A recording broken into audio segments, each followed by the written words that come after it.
Welcome, aspiring real estate investors. Today, I'm going to guide you through a crucial aspect of property renovation, creating a comprehensive scope of work. This document is essential for managing construction projects efficiently and ensuring that work progresses smoothly. I'll walk you through the specific order in which trades should be prioritized, helping you avoid costly mistakes and unnecessary delays. By the end of this video, you'll have the tools to streamline your renovation process and maximize your investment return. Let's get into it.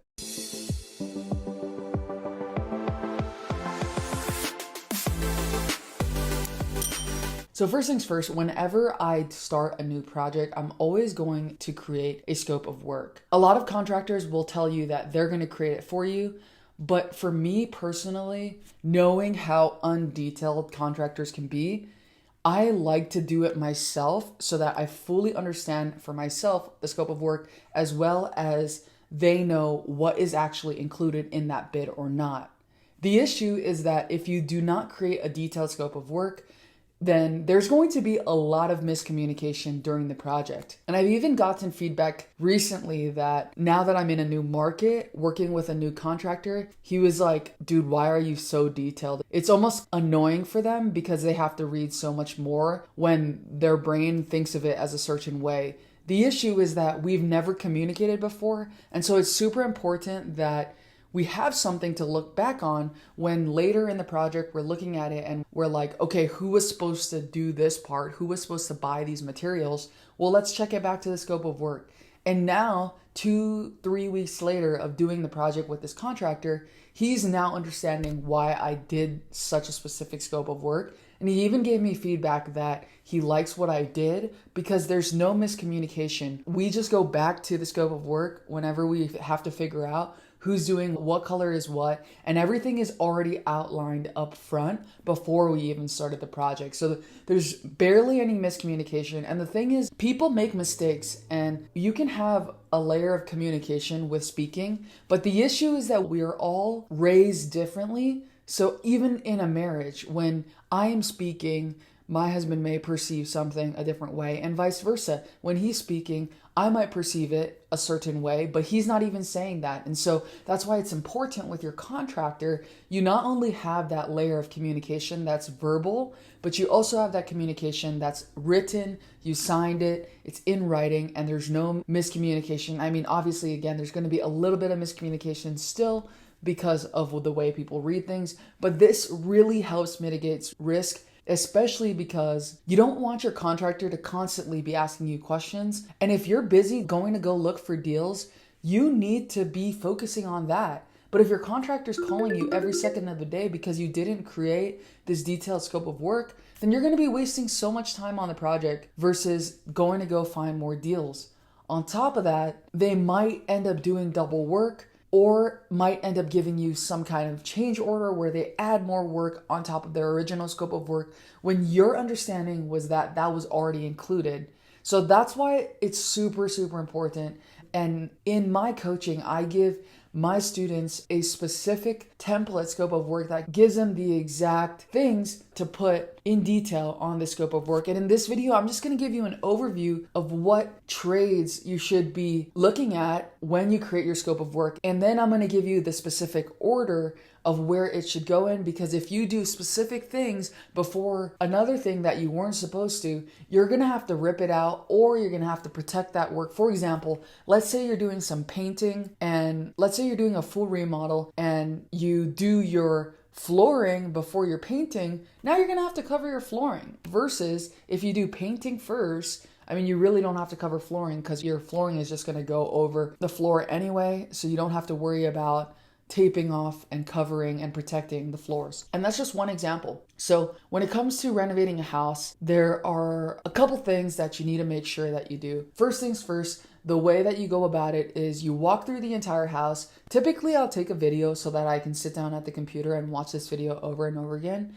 and some photos as well. But when I go look through the video, I'm now creating a scope of work based off of what I think needs to get done. Now, the first thing that needs to get done every single time is demolition. You need to be extremely detailed about what's actually getting demoed because you don't want them to demo something that wasn't supposed to get demoed. If in the case that they do that, then you're gonna have to do double work, because if you demo a wall that wasn't supposed to get demoed, then at that point, you're gonna have to build this wall back up again. And so you wanna be extremely detailed when it comes to that. You wanna have your exterior and your interior demo. Now, once you're finished with demo, the first thing that you're going to do is framing. When it comes to framing, these are essentially all of the walls that get put up around the house if you're putting new framing, or it could be framing out a new bedroom, a bathroom, or even those little alcoves inside. We call them niches, but there's those little boxes inside the shower. Those are gonna get framed out as well, because typically on an older house, they don't have those indents in the wall. It's usually just putting shampoo wherever they want.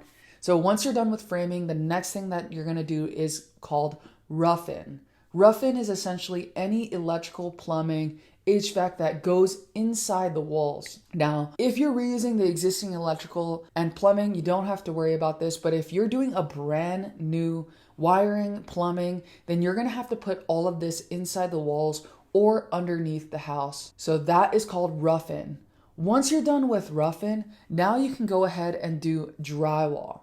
Drywall is going to be put on the walls, and you're going to have to prep the drywall, which is putting mud on it and putting some kind of texture on it. You want to make sure you let your contractor know exactly what kind of texture you're looking for before they go ahead and start painting. So right after drywall, you guessed it, it is painting.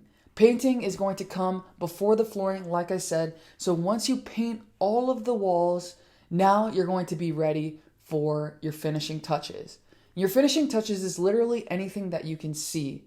It's going to be things like your flooring. So go ahead and put all of your flooring in now that you have paint down. And then on top of that, after flooring, you're going to want to put every cabinet that you're putting in the property. So this is going to be in your kitchen and your bathroom. You're going to go ahead and put those vanities and kitchen cabinets in. On top of that, you're also going to want to put your countertop as well. At the same time you're doing your cabinets, you're probably also doing the tiling on the shower wall as well. This can kind of simultaneously go all at the same time. And then once you have all of that tile up, you pretty much have all your flooring, paint. So once you're done with all the flooring and all of that, now it's time to put your doors in. So you go ahead and put all your doors. Keep in mind, you've already painted these doors and all this trim previously. So go ahead and put your doors in. And then once all your doors are in and your flooring, now it's time to put in your hardware, which is your doorknobs, your fixtures. So now that you have all your doors, trim, flooring, baseboards, paint, all of that, cabinets, countertop, all of that in, now you're just missing all of those things that you touch. So these are going to be things like handles, light fixtures. Right now you have holes in the walls. You're going to go ahead and put those light fixtures in. Make sure you put in your vanity. On top of that, you're also putting all of your towel bars, your toilet paper holder, your bathroom mirrors, your shower heads, things like that, of that sort. And really at that point, you should be done. Once you're finished with all of that stuff, you're going to go ahead and do what's called a punch list. That punch list, you're going to be going around with a piece of painter's tape and just start putting things all over whenever you see something that's not right. Included in those fixtures previously, in case this wasn't clear, is also any type of like electric covers as well, because in the rough-in you had just put the new outlets in there, but now you need to make sure you put the covers over it if that wasn't clear as well. But that's pretty much it.